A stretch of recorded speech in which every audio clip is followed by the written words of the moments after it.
To our next conversation now. In Kenya, we see President William Ruto's government says it's unable to pay civil servants their March salaries because of financial challenges. Let's talk to Wachira Kariuki now, Head Training and Research, Windsor Brokers, joining me from Nairobi. Great to have you on the show.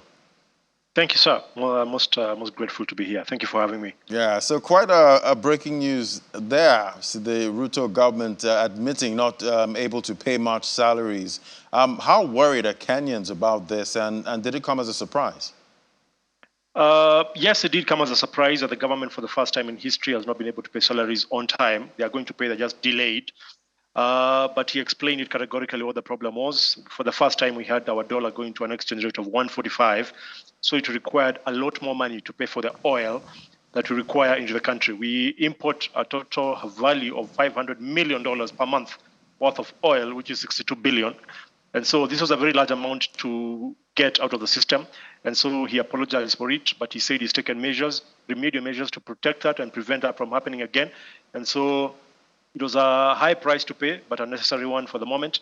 And hopefully we'll get a bit more stabilization going forward and it will not be a repeat problem. What do you think are the financial challenges the government is talking about here? The government basically has a problem in two forms. One is that we are paying a very high amount in dollars to acquire the oil. And number two, we're having a lot of something called redemption. The government has issued bonds. And last month we had 100 billion worth of bonds being redeemed, meaning the government had to pay $1.1 billion out for government bonds that they had issued out. So those two problems coming together at the same time created a shortfall in the cash flows for the country. But I'm happy to say he has come up with ways and means to prevent that from happening again. And we think this is not going to be a repeat problem. But those are the two main problems that led to that shortfall in cash for the civil servants to not get their salaries last month. Sir. Yeah, and definitely the government, is trying to pay off some of its debts, at this time. But do you think this is a good move, delaying salaries? Well, obviously, it's touching on the citizens, considering we came from an election year last year. The president has not even finished 1 year in his position, and then suddenly he's not able to pay the civil servants. It's unprecedented and wrong.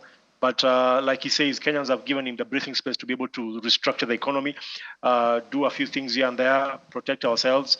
And some of those measures are coming with a high impact unexpected. But since he has committed to not having this problem again, and by the way, one of the things he said is that for the first time, Kenya has been able to import oil using Kenyan shillings. Right? That is unprecedented and has never been done before. And so EPRA, the Energy Regulatory Authority in Kenya, has gotten around to negotiate for the first time import of oil to be denominated in Kenyan shillings, which means we're not looking for 500 billion worth of dollars. All right, we're just looking at $500 million. We're just looking for 62 billion, which is available in cash. It is the exchange rate that was a problem. It is finding the dollars. And on top of that, the banks had been hoarding the dollars for quite a bit. So on top of all those political measures and economic measures, he also had the Central Bank of Kenya sit down with all the 46 commercial banks and tell them to not play around with the dollar, to stop holding the dollars, and to stop any speculative move that would accelerate the depreciation of the shilling. Those three moves together have led to a strengthening of the shilling, number one. Number two, renegotiating for the dollars for us to be able to buy our oil in Kenyan shillings for the first time in our entire history. 55 years old as a country, we've never done that. That is unprecedented. That's a very good move. And also making sure they clamp down on banks who are holding dollars and trying to speculate on that so they can report profitable gains on their books, especially as we head into the half-year results, which is in June. So a lot of banks were playing with that to look good. And so the politicians, the president came through the central bank and has aligned that.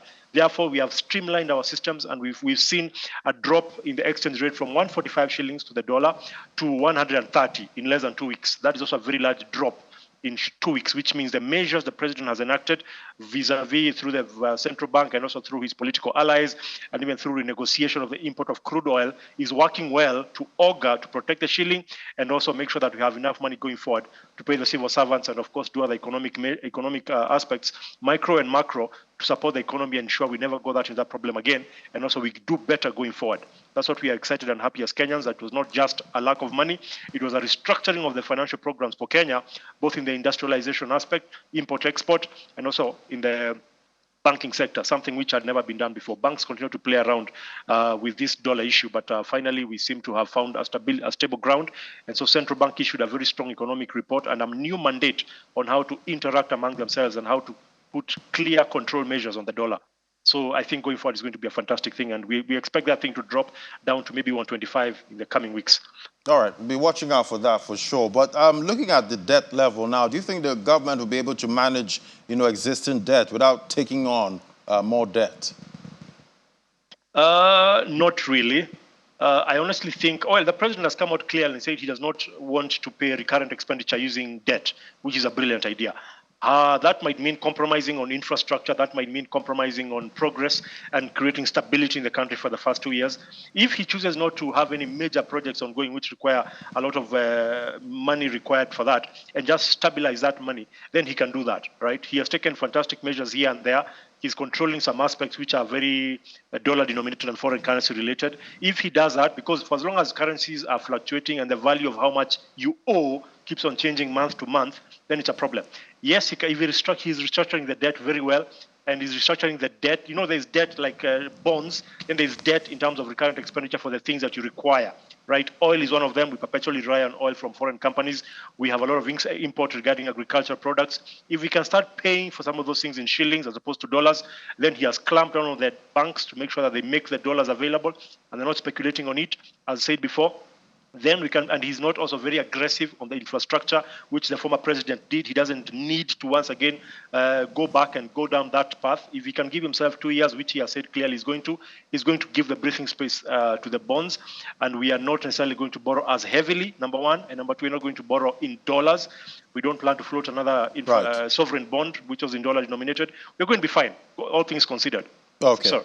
Well, we'll definitely keep watching out, and we wish the president good luck there. Thank you so much, Wachira Kariuki, Head Training and Research, Windsor Brokers. Thank you. Thank you, sir. Thank you for your time.